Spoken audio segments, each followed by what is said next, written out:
Pero ¿cómo les va, queridos oyentes? Nos volvemos a encontrar en un nuevo programa del Ministerio de Economía. Estoy acá con mi co-conductor, Federico Furiase, el invitado del Banco Central. Placer. ¿Cómo andás, Fede? El ministro de Economía, Toto. ¿Cómo andás? Estamos. Muchas gracias. Y la revelación de esta semana, que es Martín Botier. ¿Cómo estás, Halcón? Le van a conocer la voz, ya todos lo conocen en el ámbito, es realmente brillante. Bueno, para arrancar el programa, la verdad que hiciste un tuit muy bueno, Toto, el otro día, que se repegó, y estaría bueno como a modo de resumen. El tuit es el siguiente: cosas que ya están pasando y se van a exponenciar en los próximos meses. La inflación va a bajar, la economía va a recuperar, los impuestos van a bajar, las regulaciones van a colapsar, el crédito privado va a explotar, la demanda de dinero va a aumentar, los pesos van a faltar, los dólares van a sobrar, el dólar financiero va a converger al dólar oficial, los salarios van a recuperar, la pobreza va a bajar. En ese sentido, el programa pasado vos, ya decías que tal vez el riesgo país era un lagging indicator y que había que ver la realidad. Y ya en la semana pasada habían empezado a bajar los dólares y a subir los activos. Y esta semana se siguió acentuando, ¿no? Pero bueno, ¿por qué no das un pantallazo de esto? A ver, diría que lo bueno no es el tuit, sino la realidad. Porque la realidad es que lo que pongo acá es lo que está pasando. Entonces, eso es lo más importante. Son todas cosas muy relevantes que, como digo, ya están pasando, ¿sí? Acá no es opinable. Ayer tuvimos los últimos números de lo que es la recuperación económica en julio. Construcción 8%, industria 6,9%. Claramente ya hay una recuperación. El crédito efectivamente está volando. El crédito subió 46% en los últimos 4 meses. Está creciendo a niveles de 2 dígitos. Está acelerando incluso en agosto y septiembre. Y los dólares libres empezaron a... Efectivamente, los dólares empezaron a caer. Como siempre dijimos, acá voy a hacer una aclaración que lo pueden comprobar también desde las primeras entrevistas, ¿no? O sea, yo me he cansado de repetir ya desde diciembre, enero, que en algún momento iban a faltar los pesos y que en la competencia de monedas el peso iba a ser la moneda fuerte. Acá los muchachos que estábamos juntos en Anker pueden confirmar que estas son cosas, esto es algo que hemos... largas charlas procesadas. Largas charlas procesadas desde hace mucho tiempo, más de años. Más de 2 años de preparación en esto. Y efectivamente está pasando, estamos ejecutando exactamente lo que habíamos planificado y está pasando. Entonces, para mí siempre es muy importante marcar esto de que no es casualidad, marcar la diferencia entre casualidad y causalidad. Porque en Argentina, producto de todas las crisis que hemos tenido, el escepticismo es enorme. Digamos, y hay que combatir ese escepticismo. Pero ¿cuánta gente entiende realmente por qué se produjeron las crisis, qué es lo que pasó atrás y eso, ¿no? Con tanto relato, con tanta mentira que hubo durante tanto tiempo, ¿no? Que digamos, los especuladores, que los fondos del exterior, que el Fondo Monetario, o sea, nunca hubo ningún complot de nada contra Argentina. Como digo siempre, a Argentina le fue mal durante 120 años. ¿Por qué hizo las cosas mal? Porque era un país rico, pero digo, era un mal alumno. Argentina hacía las cosas mal y por eso salían mal. Entonces, tuvimos, digamos, de los últimos 123 años, en 113 años tuvimos déficit fiscal. Digan ustedes cómo financiarlo, con suba de impuestos, con emisión, con deuda. Todo esto fue generando esas famosas crisis que lo único que hicieron fue erosionar la calidad de vida de la gente y erosionar la credibilidad. Ahora, ¿por qué esta vez es diferente y por qué hablo de causalidad? porque hoy Argentina pasó de ser un muy mal alumno a ser prácticamente el mejor alumno. Hoy Argentina es casi el mejor alumno del mundo, prácticamente. Entonces, el único país con superávit. Exacto, entonces no hay en realidad ya las razones que hubo antes para que Argentina le vaya mal. Entonces cuando ustedes escuchan no, esta ya la vimos, es Argentina y demás, no, bueno, de vuelta, yo insisto, no la vimos porque no pasó nunca, porque nunca hubo una vocación política como la que tiene hoy nuestro presidente para atacar el problema de raíz. Típicamente cuando Argentina llegaba a ese punto en el que ya el financiamiento del déficit se hacía insostenible, optaba por generar una crisis. Entonces, ya sea con devaluación, default, o sea, defaulteamos 9 veces. Ruptura de contratos. Ruptura de contratos, plan Bonex, le sacamos 13 ceros a nuestra moneda.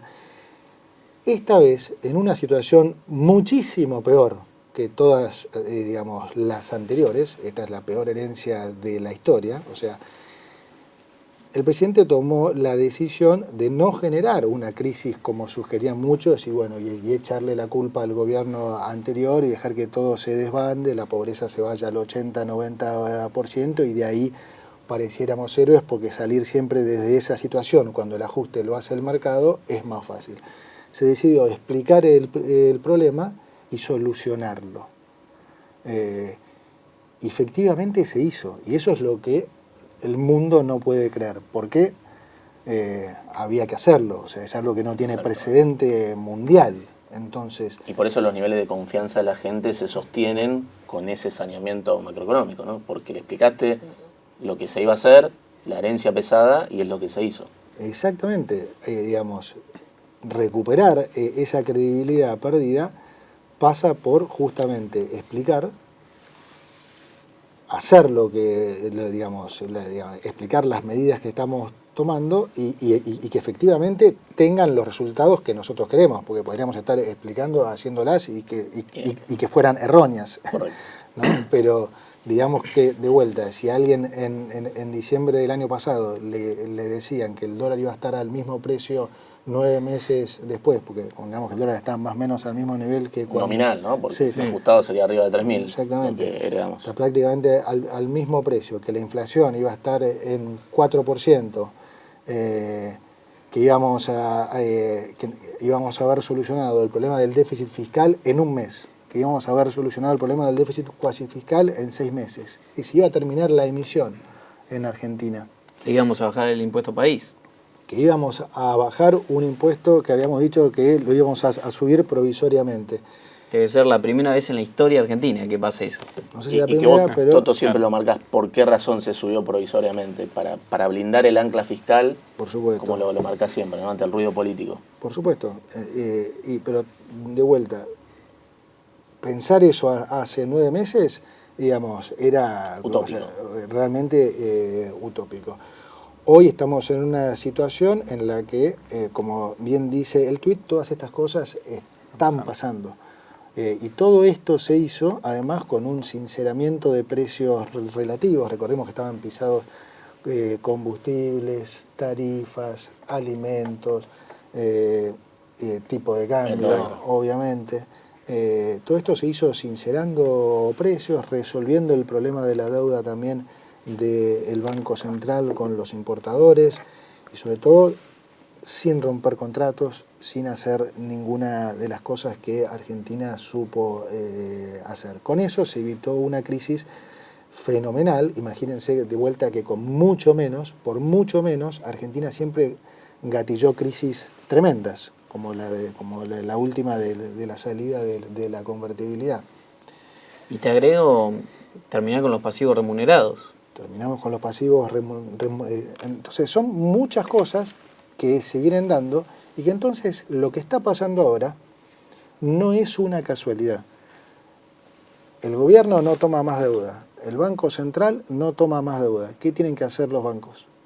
Trabajar de bancos y el famoso crowding in, ¿no? Es decir, dejar de prestarle al Banco Central y al Tesoro porque se están haciendo los deberes y prestarle a las empresas, a las familias Entonces, a tasas razonables. ¿qué pasa cuando eso pasa? Cuando los bancos empiezan a trabajar de bancos, entonces aumenta fuertemente el crédito. Cuando aumenta fuertemente el crédito, ¿la economía qué hace? Recupera, ¿no?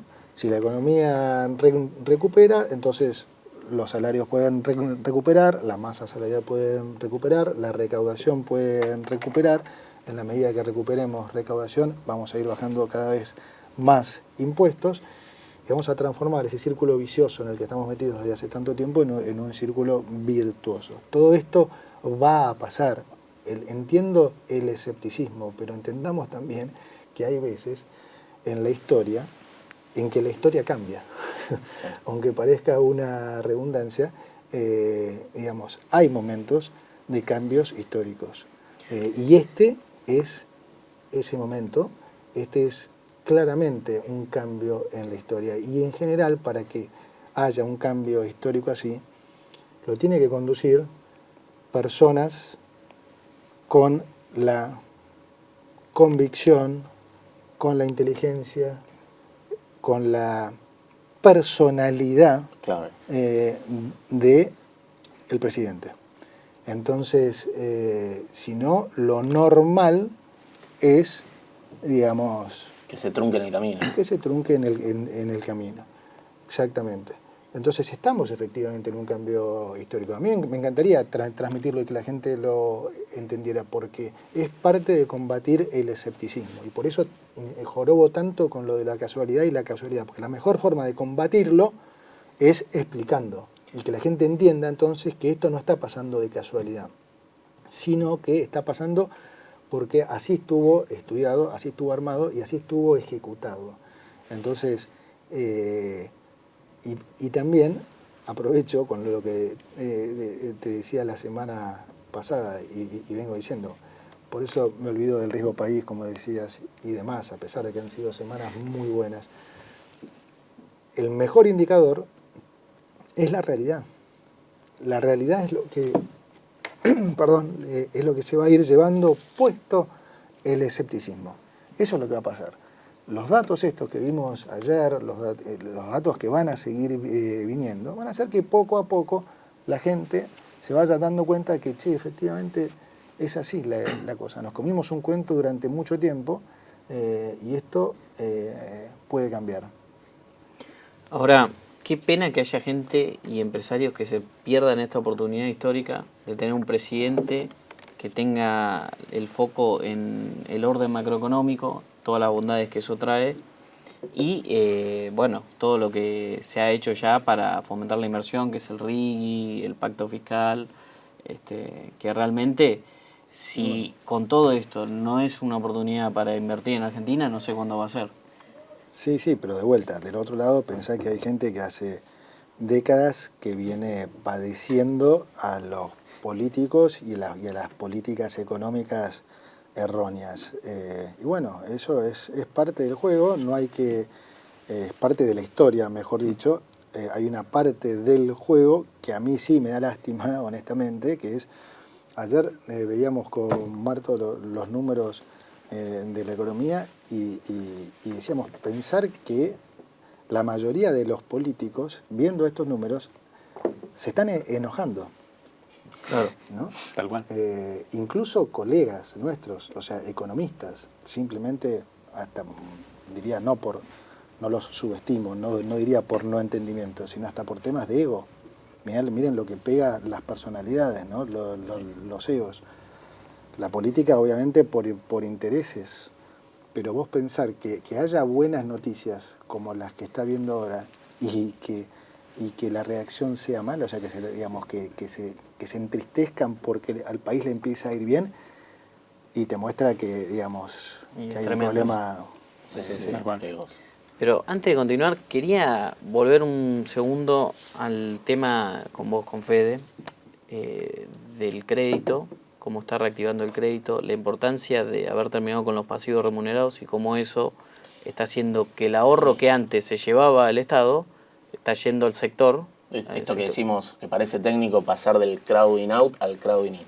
Pasar de una macro donde el gobierno gastaba de más, le pedía plata al Banco Central y los bancos tenían que poner sus ahorros de los depositantes al Banco Central o al Tesoro, a pasar a una macro que producto de ese saneamiento, ahora los bancos tienen espacios para ir prestándole a las familias y a las empresas.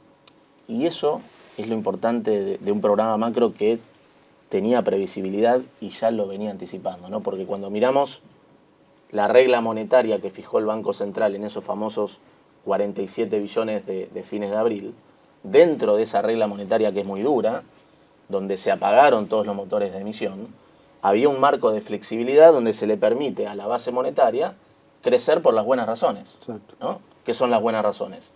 Recuperación de la demanda de dinero, recuperación del crédito. Y eso es la expansión que estamos teniendo genuina y por las buenas razones en los últimos meses, y que está desde el lado del Tesoro, de Mecon, linkeado con esto de que toda la plata que tomó el Tesoro de las licitaciones de las LECAPs la dejó en liquidez en la cuenta del Tesoro en el Banco Central. Claro, había justamente críticas. para poder responder, el mercado se preguntaba... En cualquier momento llegamos al punto Anker. Al punto Anker, que eso en Anker...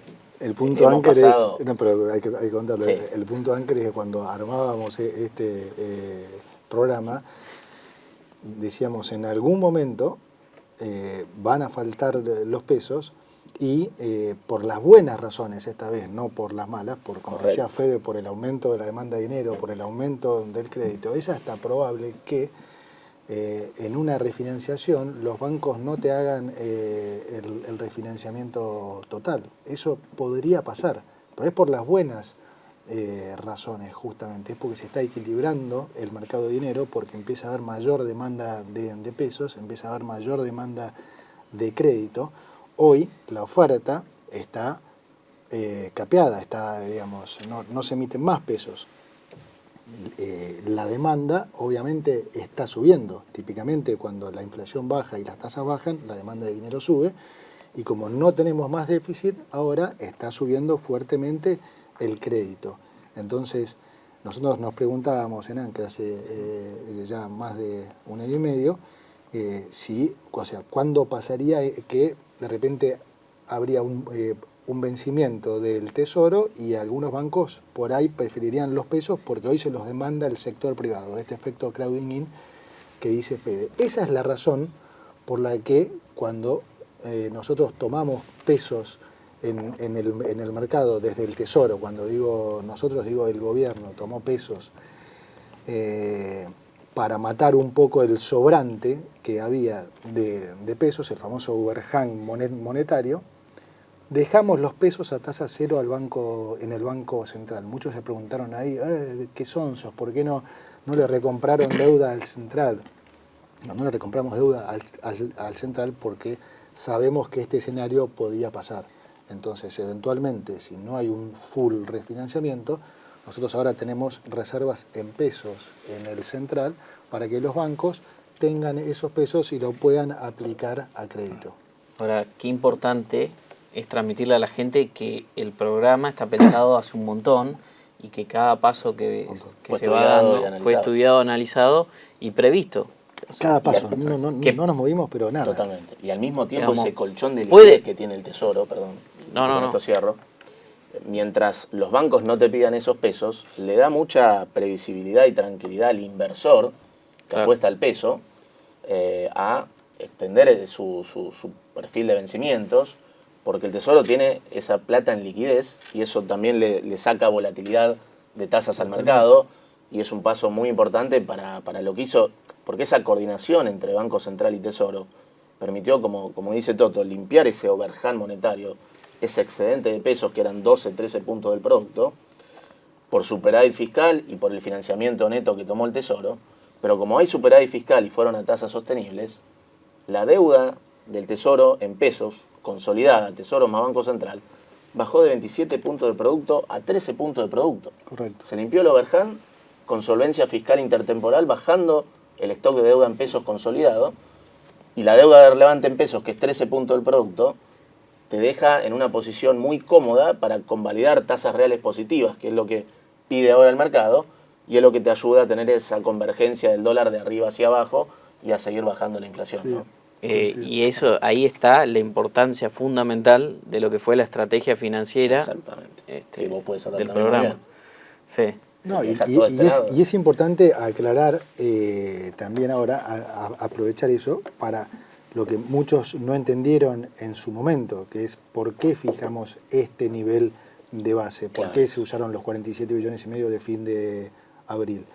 Porque el nivel de agregados monetarios que había en su momento era muy bajo, ¿sí? Entonces, de vuelta, el mercado de pesos es un mercado más de oferta y demanda. Típicamente, los economistas se focalizan más en la oferta, pero la realidad es que es un mercado más.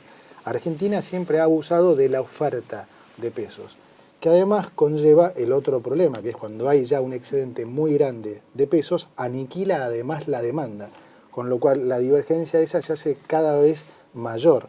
Ahora bien, esa divergencia en el gobierno anterior fue tan alta, se emitieron tantos pesos, que la gente empezó a huir tanto del peso, empezó a demandar cada vez menos, y este gap se hizo realmente muy, muy grande. Ahora, nosotros en el esquema monetario que implementamos redujimos ese overhang de pesos en términos reales en un 45%. Es mucho.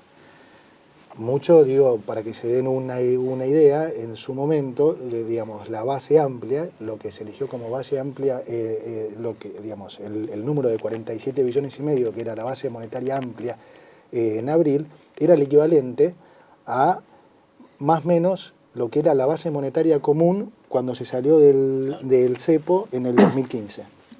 Aproximadamente 9,5 puntos de producto. Entonces, cuando hay mucha desconfianza, pareciera como que esos agregados no van a levantar nunca. Ahora, ¿qué es lo que nosotros pensamos?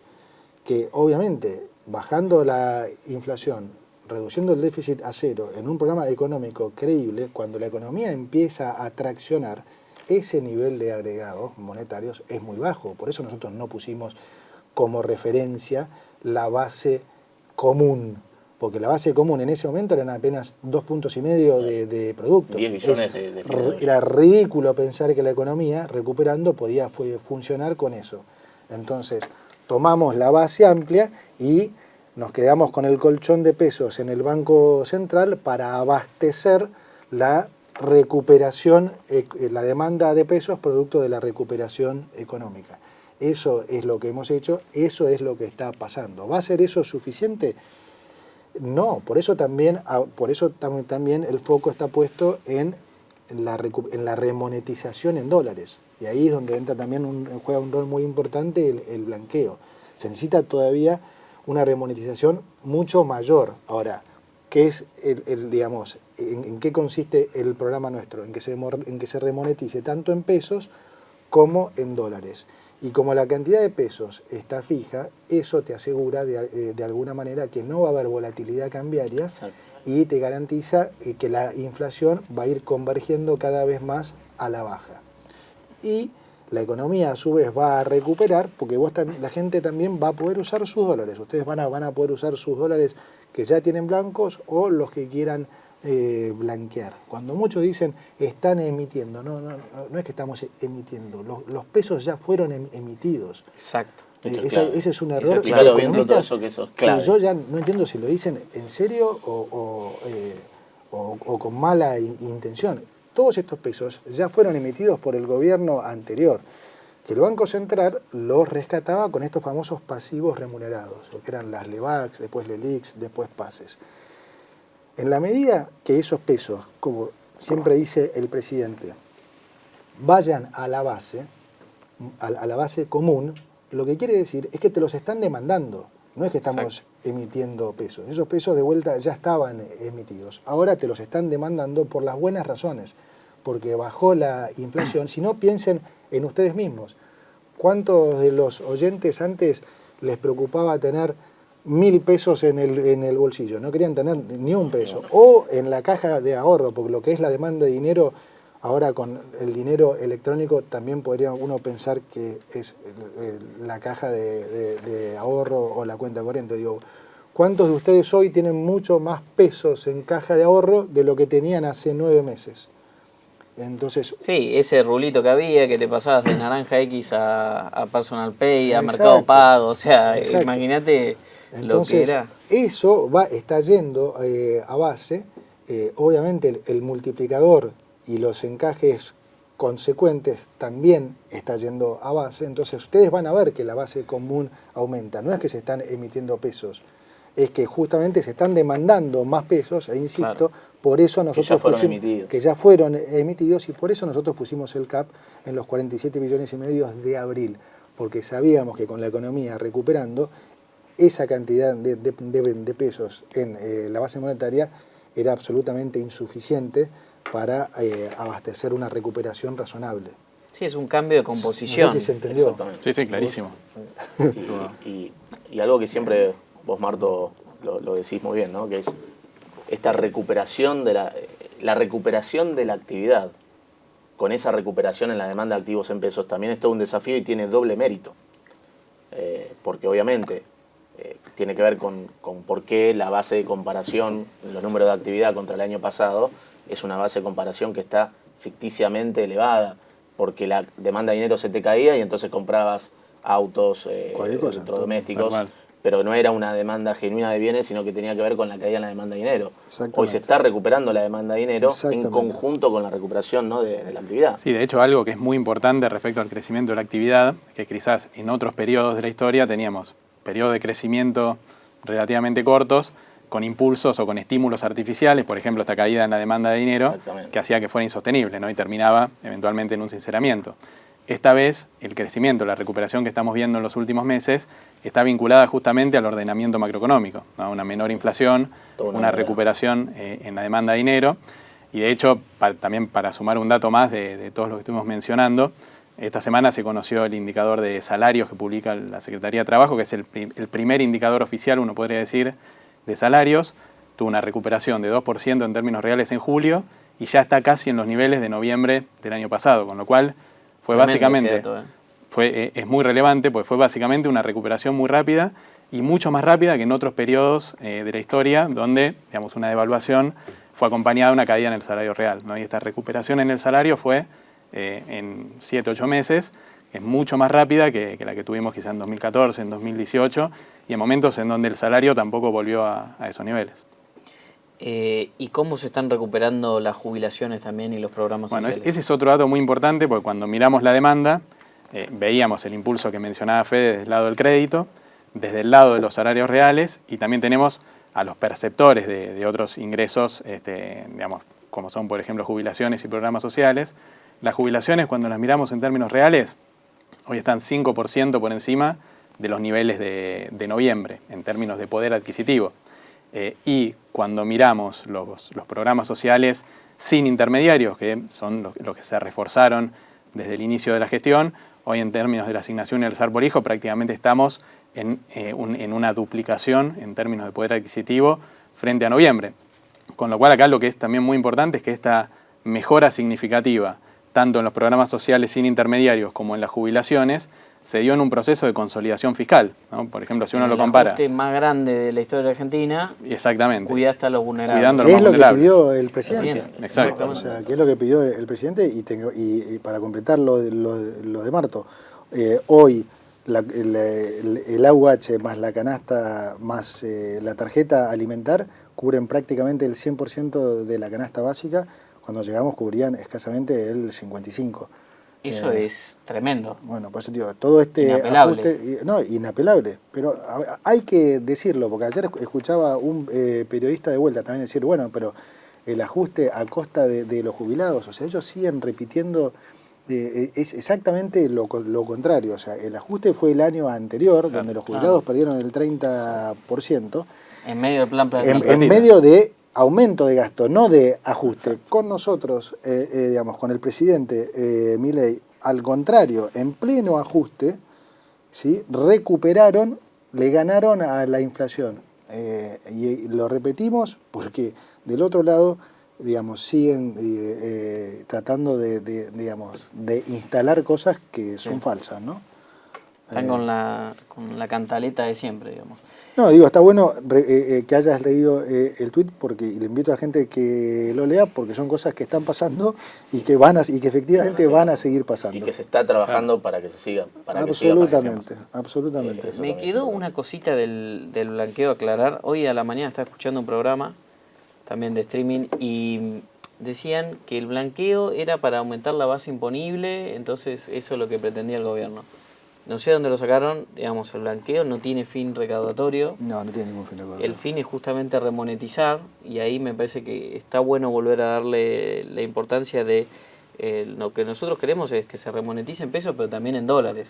No, o sea, eso es lo que va a terminar pasando. Esta es una economía esencialmente dolarizada, digamos, y lo que queremos es que la gente, por supuesto, use los dólares que ya tiene y regularice los que no tiene regularizados y los pueda usar también. No la pensamos con un fin recaudatorio, la pensamos con un fin refundacional, es decir, bueno, sinceremos la situación. A muchos que todavía dicen, no, temo hacerlo porque me van a perseguir. No, es exactamente al revés, te van a perseguir si no blanqueas. Si regularizas, no te van a perseguir. Es exactamente al revés de lo que se dice. De hecho, el otro día salió una aclaración para los monotributistas que estaban ahí con miedo de que... Por supuesto, hoy de vuelta es una oportunidad histórica, es un punto realmente de inflexión. Todos tenemos para aportar. Yo repito esto porque uno como ciudadano cree que es insignificante y no se da cuenta que en realidad la economía es la sumatoria de las decisiones de todos los ciudadanos, y todo esto influye y mucho. Y el blanqueo es un caso, claro, de que es en beneficio de todos, es en beneficio de la persona que blanquea, es en beneficio del país, y sobre todo de los que menos tienen, porque esto es lo que va a ayudar a que la economía recupere y entonces podamos de vuelta tener mayor superávit, bajar impuestos, pero sobre todo que se genere mayor empleo, mejores salarios. Entonces, todo esto está ligado a un sinceramiento que está realmente servido en bandeja, porque hoy no hay promesas. Esto es importante que la gente entienda.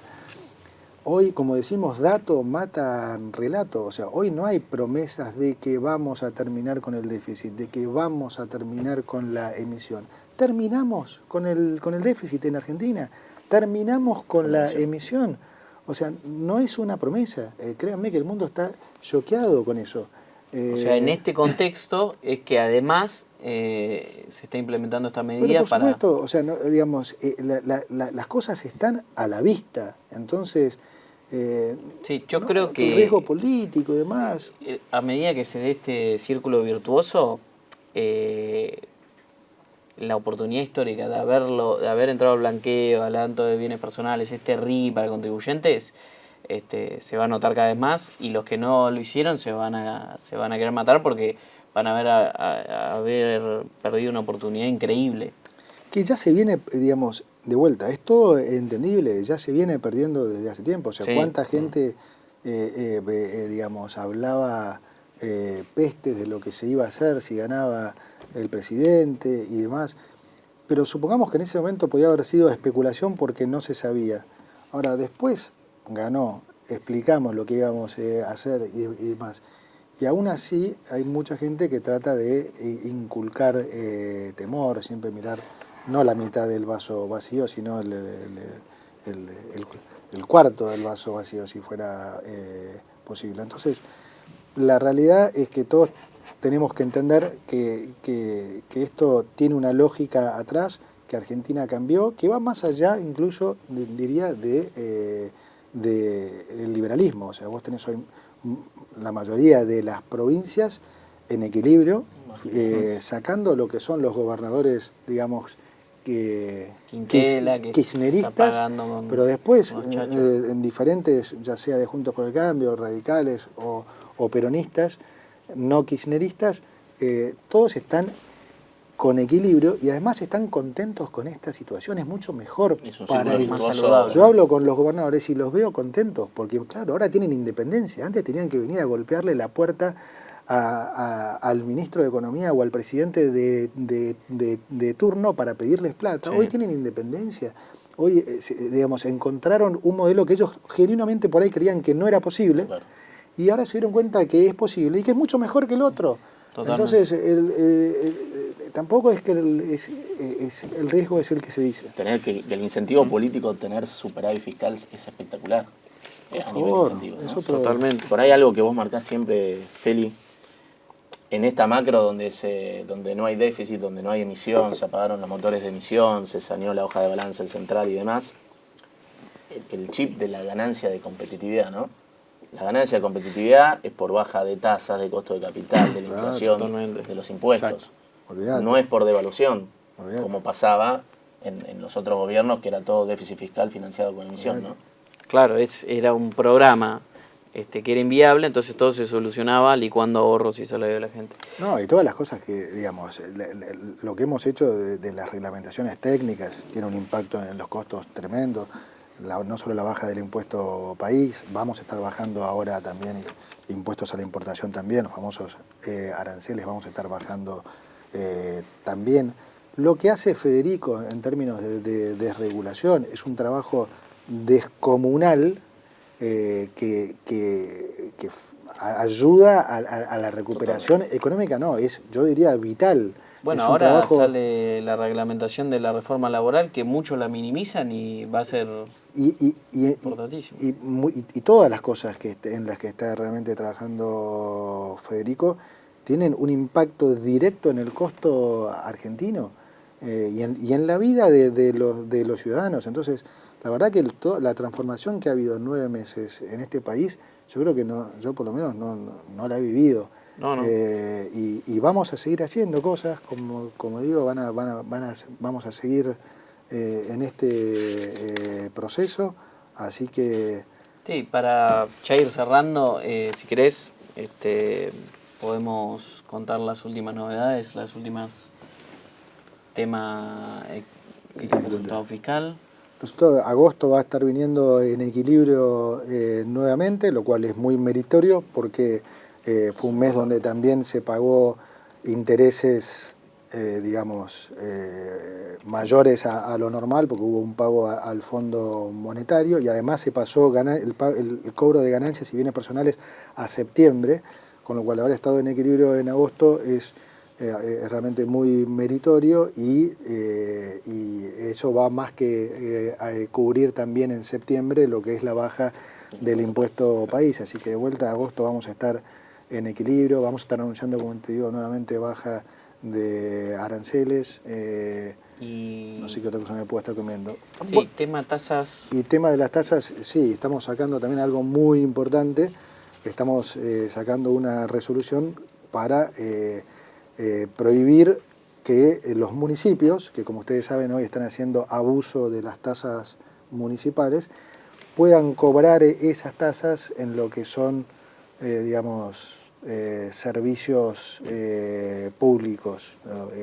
O sea, no lo van a ver, digamos... O sea que los municipios ya no van a poder cobrar en lo que es servicios públicos. No van a poder cobrar sus tasas en la boleta de Edenor, por ejemplo. Perfecto. En la boleta de luz o de gas.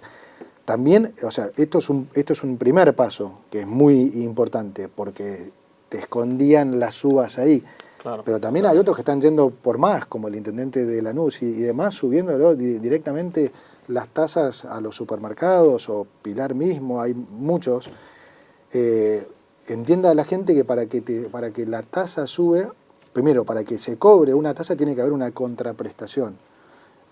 Y para que la tasa suba, obviamente, tiene que haber una contraprestación adicional que no está viendo. Entonces, también estamos viendo cómo solucionar ese problema porque lo está padeciendo el ciudadano común, ¿no? Digamos, el abuso de estos intendentes que en vez de hacer el trabajo que tienen que hacer, se dedican a jorobar a sus vecinos, ¿no? En vez de sumarse a este momento histórico. Pero bueno, me parece que cubrimos todo, la verdad que... Vos sos el jefe. Un todoterreno. Acá, después cambiamos de sombrero. Bueno, buenísimo, chicos. Placer. Gracias, Toto, por volver a estar. Esperemos verte seguido acá. Hoy tuvimos un cambio de escenario. Sí, ya vamos a traer. Ya mencionaste a varios que tenemos que traer. Así Tal cual. Muchas gracias a toda la audiencia. Bueno, hasta la próxima. Hasta la próxima.